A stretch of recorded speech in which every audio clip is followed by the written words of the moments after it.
Hello everyone, my name is Dariush Derakhshani. I'm a German-born Iranian composer studying at UCSB. I'm getting my PhD in music composition, and my focus is on stochastic music composition and the use of stochastic compositional methods in composing any type of music. My theory and my belief is that stochastic methods can be used in any genre and any aesthetic, and it's not necessarily tied down to experimental music and acousmatic music. So the piece you'll be hearing at the Visiones Sonoras concert is my piece called Pārsa. The piece is an acousmatic piece of work that uses all the stochastic methods that I have accumulated throughout the years and my knowledge of SuperCollider in producing sounds from scratch. So the first idea that I'm going to talk about is producing microsounds, which is the building blocks of any of my acousmatic pieces. So the basic idea behind designing sounds from scratch for me is using a method called stochastic microsound synthesis. If you're interested in learning more about this idea and the idea of creating sounds from scratch, I advise you to look into wavetable synthesis, which is a very popular method of doing this, and sample-based synthesis. So basically the process goes that I improvise with these sounds and improvise with these numbers until I get my desired sound, and I record all these sounds and I take out snippets, as I said, from these sounds to start with my piece. So what I do next is that I categorize these sounds that I've recorded and I cut them into short snippets, and you can see all the categories of sounds that I have here, which help me recall the specific type of sound that I'm looking for when I'm composing the piece. And here, for example, you'll see an example of a transient sound that that's about it, and it's an extremely short sound, but when combined with other different sounds, they are able to create musical phrases, as you'll see later.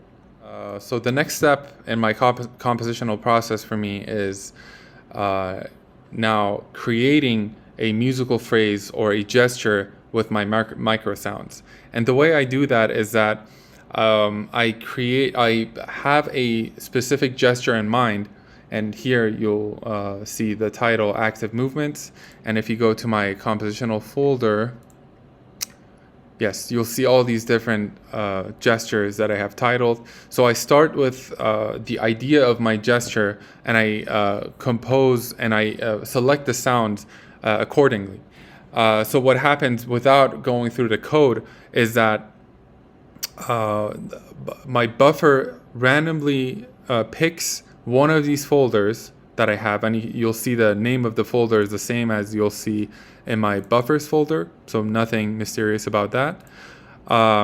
And it randomly selects a sound file from this folder, and then it decides how thick the texture is going to be. And for this, I'm using a static number 7, and that also could be randomized. And what this means is that it's going to select 7 different sounds from 7 different folders and do it twice. So you will hear a 14 sound texture in this case. And I'm randomizing how long the phrase is going to be, how fast it's going to be, the position of the sound in space. So I'm also doing some of the panning here, and how if the sound is moving, how fast it's moving, and the curvature of the sound envelope. So this is the general shape of the sound that's being determined stochastically. And as you can see inside this sound, everything is controlled stochastically. So doing this by hand and doing it, controlling each element one by one would take me years to do, and I'm able to do this here within just seconds. Honestly, the writing of the code takes a lot of time, and that's just a one-time thing, and then you tweak it later, and I use the same code, I reuse the same code from piece to piece, and I just tweak it to my needs. But yeah, the first step, learning how to code and learning how to implement these codes, it could be a little difficult. So I'm going to demonstrate some of these, and I haven't heard these results. We'll both be experiencing something new every time I press enter here.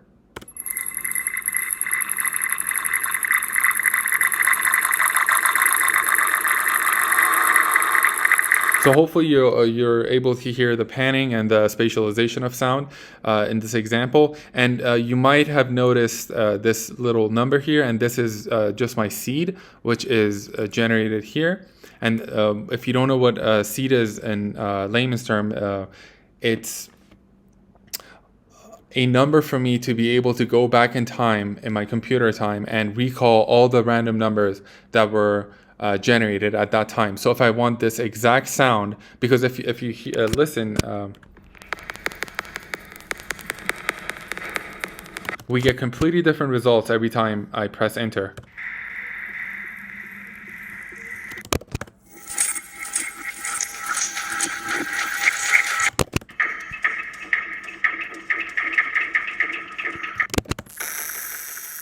So then these sessions are, these sounds are separated into different musical phrases in my DAW, and I use Ableton. And as you can see, each of them are about 10 seconds, and I have 16 channels here that are that my electronics are being recorded to. Here are some of the results. And if I solo each track, you'll see that it's not that interesting, but what makes it interesting is a combination of all these layers.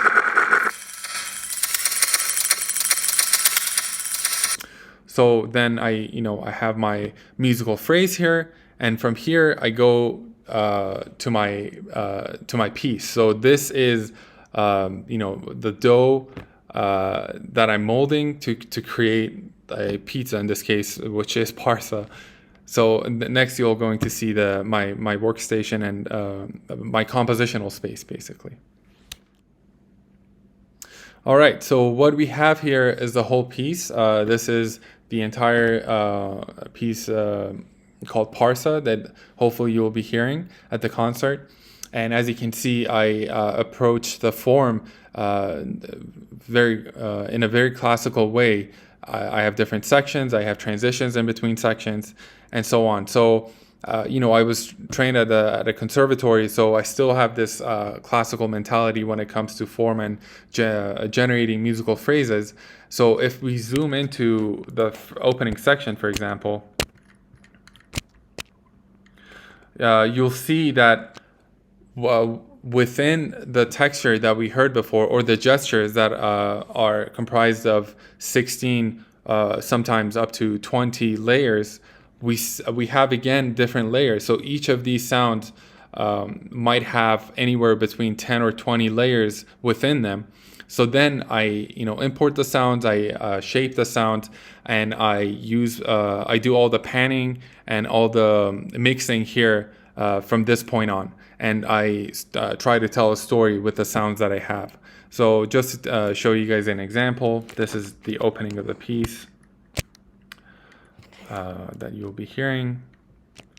So I do all the panning, everything in this session here. And I'll play you guys the opening.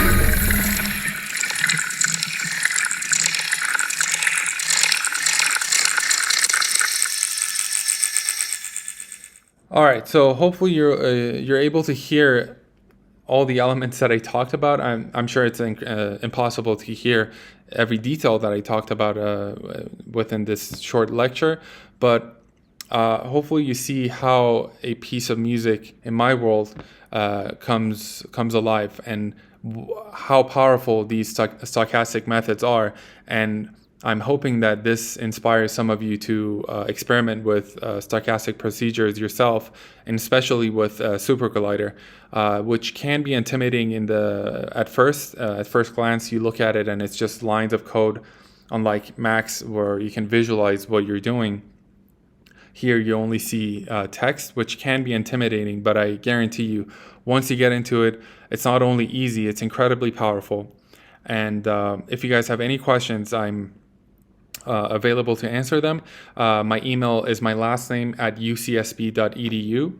I just want to thank Visiones Sonoras for having me for this talk, and I hope to see everyone again, and hope to be able to attend this concert in the future in person once we're all vaccinated.